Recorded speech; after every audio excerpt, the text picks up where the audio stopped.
Good night, Your Highness. She watched him walk away, hating the small part of her that had enjoyed talking to him, that had felt warmth at his genuine kindness. She couldn't afford those feelings. Prince Adrian was part of the royal family, the same family that had let Cashin murder innocent people. He might be kind, but he was still the enemy. Wasn't he? In her room, Ilara stood at the window, looking out over the palace gardens. Somewhere in this building, Cashin Blackthorn slept peacefully, believing he'd gotten away with his crimes. Somewhere else, the king lay dying, possibly poisoned by his own advisor. And she was finally in a position to do something about both. Soon, she whispered to the night. Soon, mother and father, I'll make this right. But even as she said it, she felt doubt creeping in. What would her parents have wanted? Justice or revenge? Healing or harm? And could she tell the difference anymore? The mark on her wrist pulsed once, reminding her of who and what she was. A Silver Moon heir. A healer with the power to give life or take it. The question was, which would she choose when the time came? Don't thank me yet. The king is dying despite what we tell the court. Whatever illness he has, it's beyond normal medicine. I've brought in 7 healers over the past 2 years. All have failed.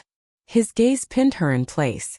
If you fail as well, Lady Seraphina, your time in this palace will be very short. And very unpleasant. Am I clear? Crystal clear, my lord. Good. He returned to his writing, dismissing her. Oh, and Lady Seraphina? Welcome to the palace. I have a feeling you'll fit in perfectly here. As Ilara left the study, her heart pounded so hard she felt dizzy. Cashin suspected something. Not her true identity perhaps, but something. She'd have to be more careful. One mistake and everything would fall apart. In the corridor, she nearly ran into Prince Adrian. Lady Seraphina. I was just coming to find you. His smile was warm, genuine. I wanted to congratulate you personally. You earned that position. My father is lucky to have you. Thank you, Your Highness. Adrian, please.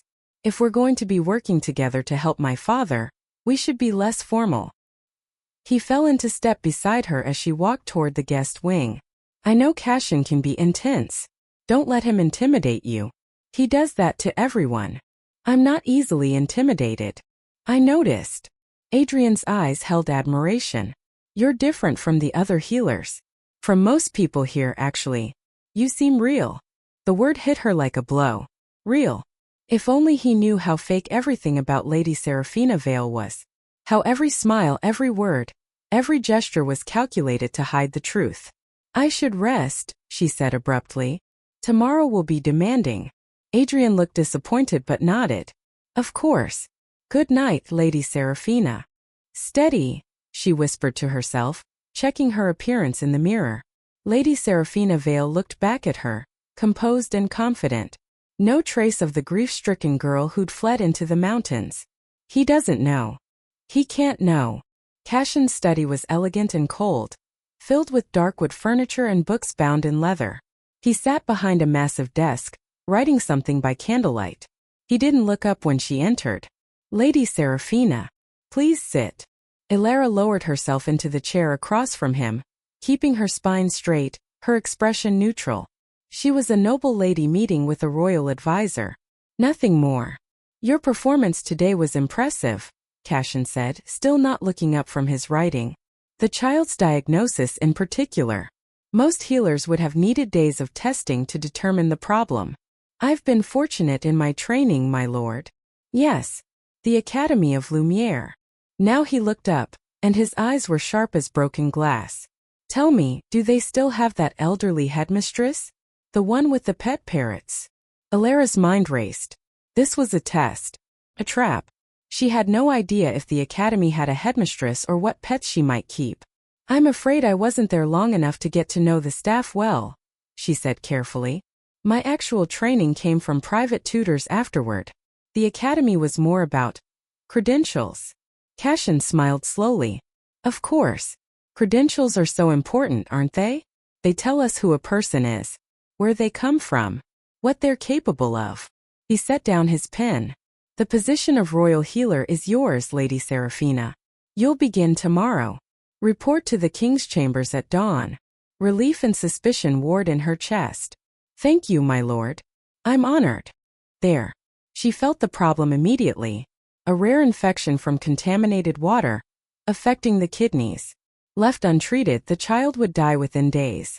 Pyelonephritis, Ilara said confidently. An infection of the kidneys, likely from drinking bad water. She needs a specific herb mixture.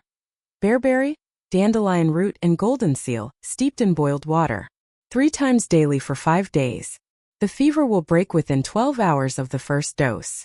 The head physician's eyebrows rose. How can you be certain? Without examining the urine or... I'm certain, Ilara interrupted, then softened it with a smile. I treated 3 similar cases in the western provinces last year. The symptoms are distinctive once you know what to look for. It was a lie, of course. She'd never treated this in any official capacity. But she'd read about it in her father's books and confirmed the diagnosis with her power. Prince Adrian leaned forward. And if you're wrong? If we follow your treatment and the child worsens? Then I'll accept full responsibility, Your Highness. But I'm not wrong. They gave the child her prescribed treatment. 12 hours later, as Ilara had promised, the fever broke. The palace physician confirmed the diagnosis with proper tests and looked at her with new respect. Remarkable, he muttered. Absolutely remarkable. From across the room, Cashin smiled. It wasn't a kind expression.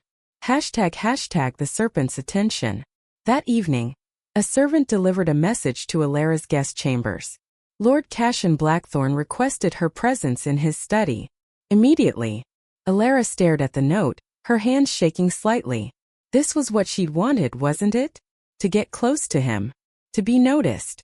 But walking into his study felt like walking into the jaws of a predator. Every part of her wanted to scream no. To reveal who she really was and demand justice right here in this glittering ballroom. But revenge required patience. Required becoming someone Cashin would never suspect. Of course, Your Highness, she said smoothly. I serve the crown, whoever speaks for it. The music ended. Adrian stepped back and bowed. Thank you for the dance. And for the conversation. It's been the most genuine exchange I've had in months. The pleasure was mine. As he walked away, Ilara caught Cashin's eyes across the room. He was studying her with interest now. She smiled blandly, just another ambitious noble lady seeking position. Inside, her power thrummed with cold fury. Soon, she thought. Soon you'll pay for what you did. ## the test of skill. The healing trials began the next morning in the palace medical wing.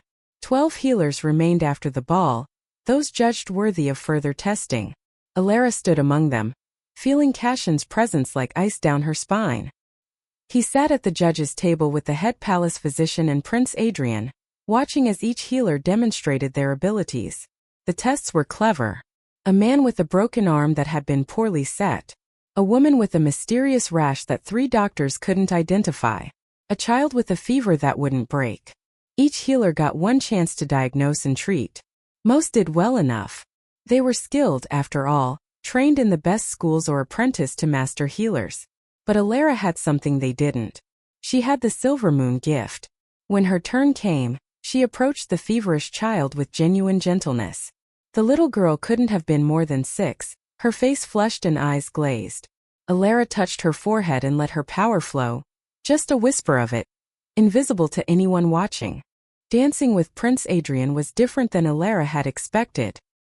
He was graceful but not showy, leading her through the steps while keeping a respectful distance. More importantly, he talked. Really talked.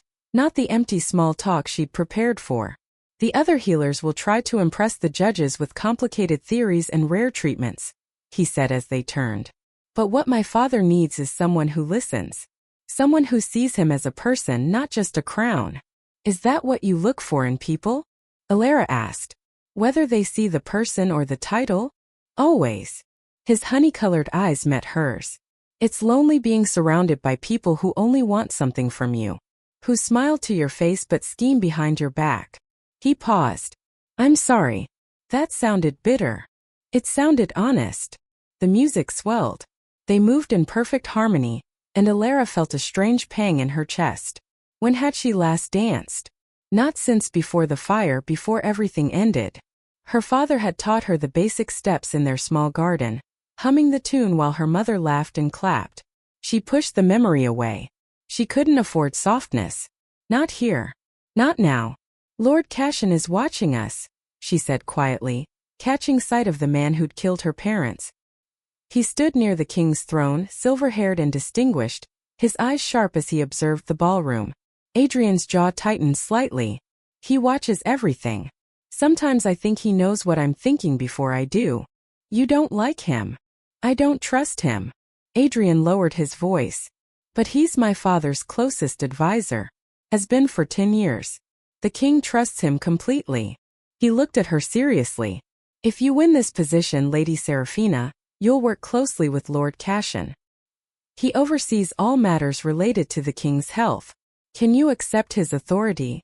Because I'm one of the judges. He bowed slightly. Prince Adrian Valendra at your service. And you are. Alara's heart stopped. The prince. She'd studied everything she could about the royal family, but most information focused on the king or on Cashin, the real power behind the throne. Prince Adrian had been described as kind but weak, more interested in books than politics, largely ignored by the court. The man before her didn't seem weak. He seemed genuine. Threw her off balance.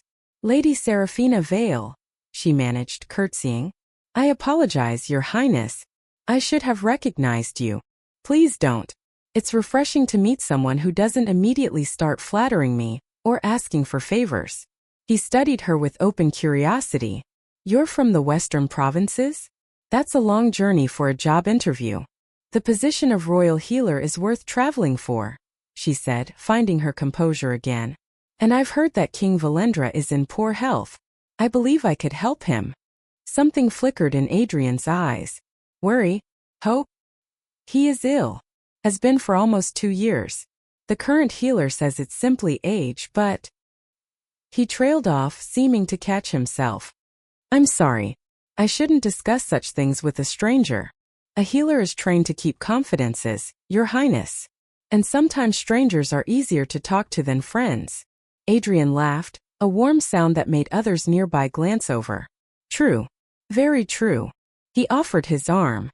Would you do me the honor of a dance, Lady Seraphina? I promise to be one of the fairer judges if you don't step on my feet too often. She should refuse. Should keep her distance from anyone in the royal family. But this was an opportunity to learn more, to get closer to the inner workings of the court. So Alara took his arm and let him lead her to the dance floor.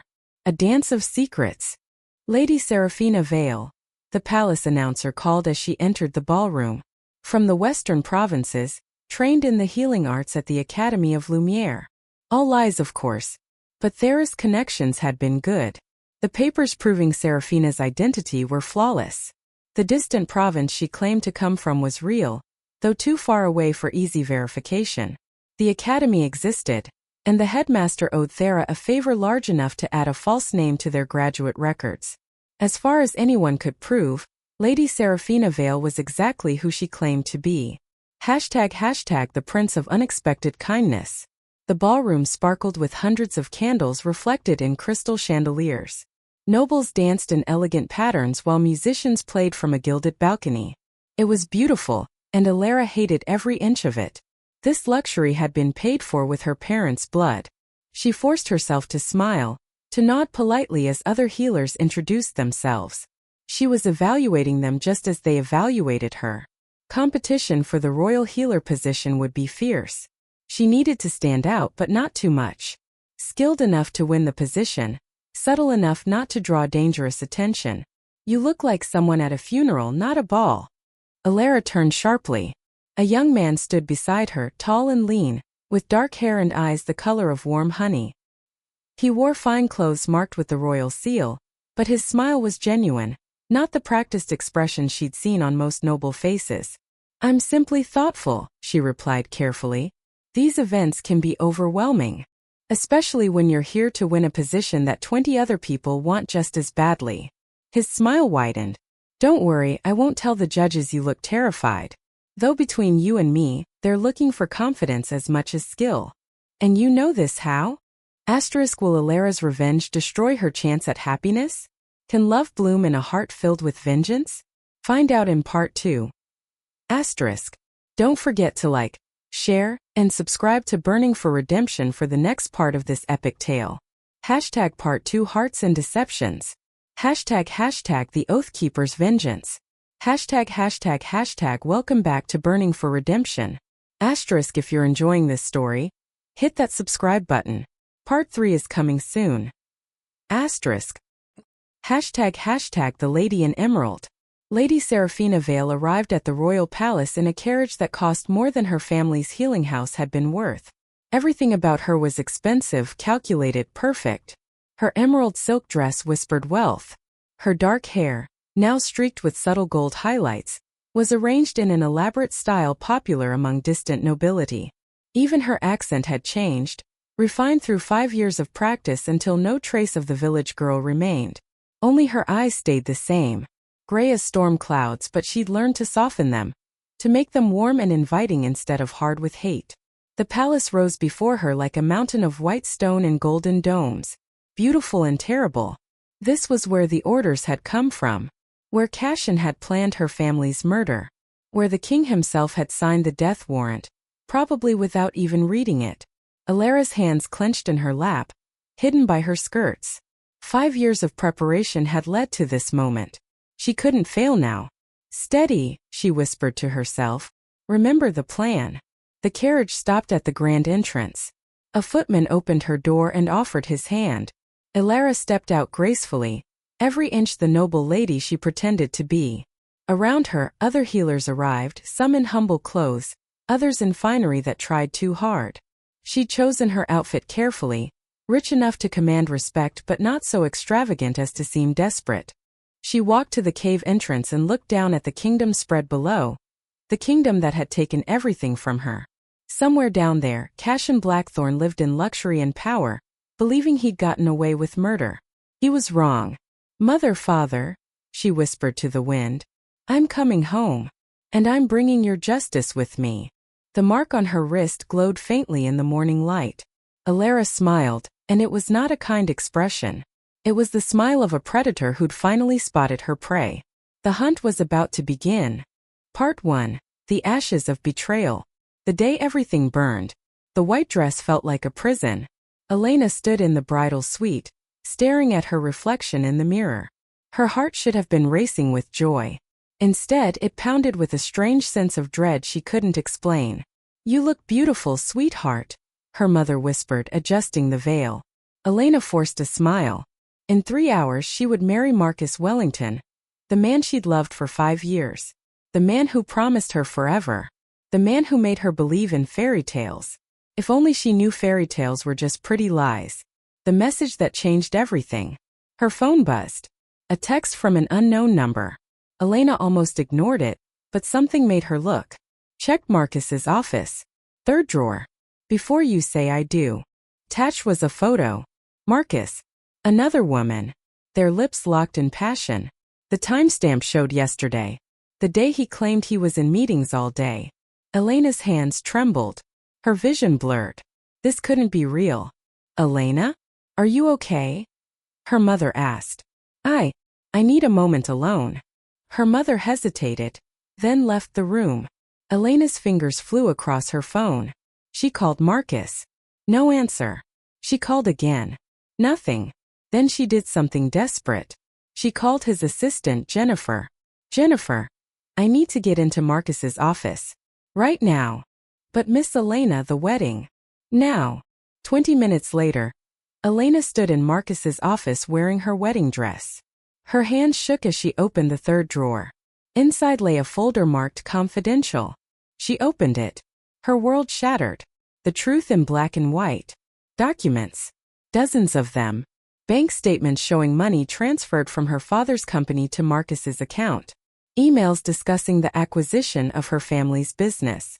Text messages laughing about marrying the desperate daughter to secure the deal. But the worst? A contract signed 6 months ago. A deal between Marcus and someone named D. Cross to Destro. The old woman's name was Thera. She lived in a cave transformed into a surprisingly comfortable home, with herbs drying from the ceiling and a garden that shouldn't have grown at the high altitude but did anyway. She took one look at Alara's mark and smiled. Finally, Thera said. I've been waiting for one of you. She was Silvermoon too.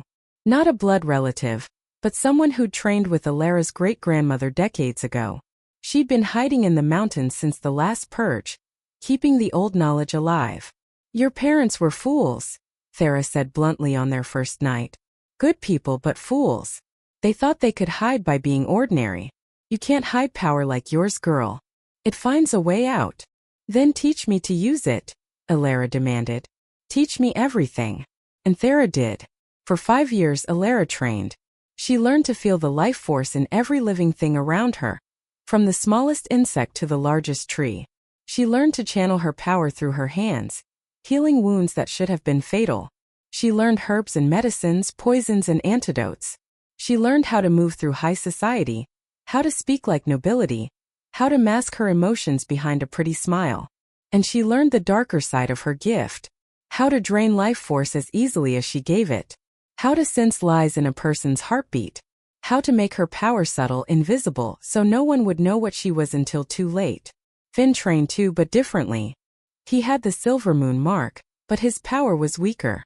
It made him angry, bitter. While Alara meditated and practiced control, Finn practiced with the sword, with daggers, with anything that could be a weapon. I'll kill him, Finn would say at night, staring at the fire. When we go back, I'll put a blade in Cashin's heart myself. But Lord Cashin found out, Finn whispered as dawn broke gray and terrible. He's been searching for Silvermoon descendants for years. Wants their knowledge, their power. There are books, Alara. Ancient texts that explain how our magic works, how to use it. Father hid them before the guards came. Made Mother swear she wouldn't tell. Where? I don't know. Only Father knew. Finn's hands clenched into small fists. But Cashin thinks we still have them. He'll keep hunting us. Keep killing our people until he gets what he wants. Alara felt something cold settle in her chest. Colder than grief. Harder than pain. Lord Cashin Blackthorn. She'd known him all her life. He'd been her father's friend, or so she'd thought. He'd visited their healing house, shared meals at their table, smiled at her and Finn like a kind uncle. He'd even paid for her advanced training, sent her to study with the best healers in the neighboring villages. It had all been a lie. He'd been watching them, studying them, waiting for the right moment to strike. He'll pay, she said quietly. For Mother. For Father. For everything. Finn looked at her with something like fear in his eyes. Alara. He'll pay, she repeated, and the mark on her wrist pulsed once with cold silver light. ## 5 years of preparation. They ran that day, putting as much distance between themselves and the ruins of their home as possible. A kind merchant gave them a ride in his cart, asking no questions when he saw their haunted faces. He dropped them near the Shadow Peak Mountains, a wild region where few people ventured. There's a healer up there, the merchant said, pointing to the distant peaks. Old woman, been there longer than anyone remembers. If you need to disappear, that's the place. A mark appeared on her skin, glowing silver blue in the darkness. It looked like a crescent moon wrapped in thorny vines, ancient and beautiful and terrifying. As she watched, the light faded, leaving behind a permanent tattoo that hadn't been there moments before. What? She breathed. It's your birthright. Alara spun around. A boy stumbled from the trees, small and shaking. Finn. Her 12-year-old brother looked like he'd aged years and hours. His face was pale, his eyes too old for his young face. She lunged forward and wrapped him in her arms. Finn. Oh gods, Finn, you're alive. He clung to her, body trembling. They killed them, Alara. Right in front of everyone. Father tried to explain, tried to tell them we only heal people, but Lord Cashin wouldn't listen. He said our family had something he wanted. Old books. Ancient magic. What books? What magic? Alara pulled back to look at her brother. We're simple healers. Finn shook his head. No, we're not. Mother told me right before. His voice cracked. She said we come from the Silvermoon bloodline. That our healing isn't just skill, it's power. Real magic that's been sleeping in our family for generations. She said when the time came we'd know. We'd feel it wake up. Alara looked at the mark on her wrist. This? Yes. It means you're a true silver moon heir. You can heal anything, Alara. Anything. And he hesitated. You can take life too. Balance. That's what Mother called it. The power to give and take. ## the mentor's betrayal. They stayed in the forest that night, hidden and cold. Finn told her everything their parents had kept secret. How the Silver Moon family had once been honored in the kingdom. Healers to the royal family itself. How a jealous court magician had spread lies 300 years ago, turning the gift into a curse in people's minds. How their ancestors had gone into hiding, pretending to be ordinary healers, keeping their true power secret. I saw them, he said, his voice breaking. The guards came first. Royal guards with the king's seal on their armor. They dragged your parents out, bound their hands. Then Lord Cashin himself gave the order. He paused, struggling with the words. They killed them before they burned the house. Made sure everyone saw. Said it was justice for practicing forbidden magic. The world tilted.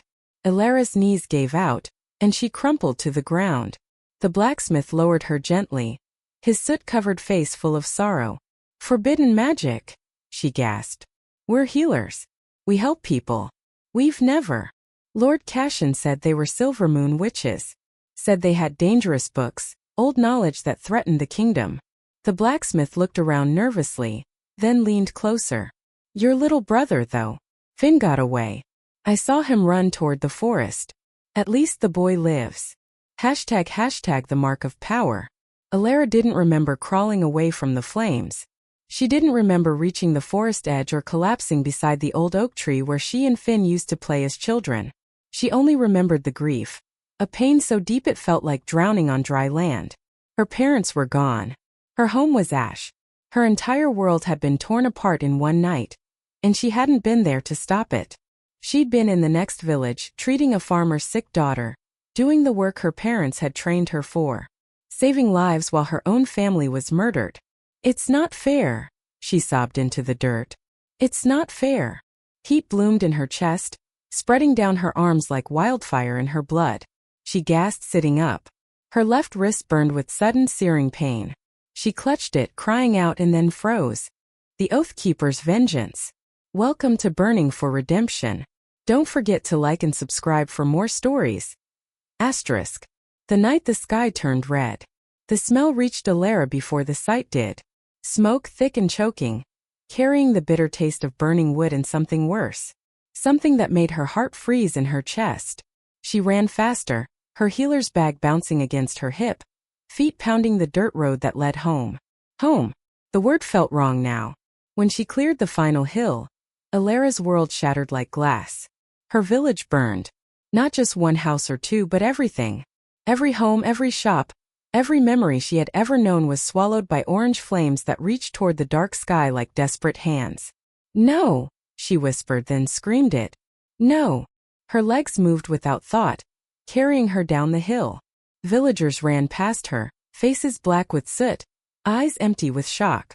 She grabbed an old woman's arm. Mrs. Chun, who sold herbs at the market every morning. What happened? Where are my parents? Mrs. Chen's eyes filled with tears. She pointed toward the center of the village, where the flames burned brightest. The healing house. They went for the healing house first. I'm so sorry, child. I'm so sorry. ## a daughter's desperate search. Alara pushed through the chaos. The heat was unbearable, but she didn't care. The healing house, her family's home for 3 generations, stood at the village center. Or it had stood. Now it was an inferno. The wooden sign with their name painted in careful letters already ash on the ground. Mother. Father. Her voice cracked from smoke and terror. Strong hands grabbed her shoulders, pulling her back. You can't go in there, miss. It's too late. It's all too late. She fought against the grip, but the man holding her was a blacksmith, his arms like iron. Let me go. My family is in there.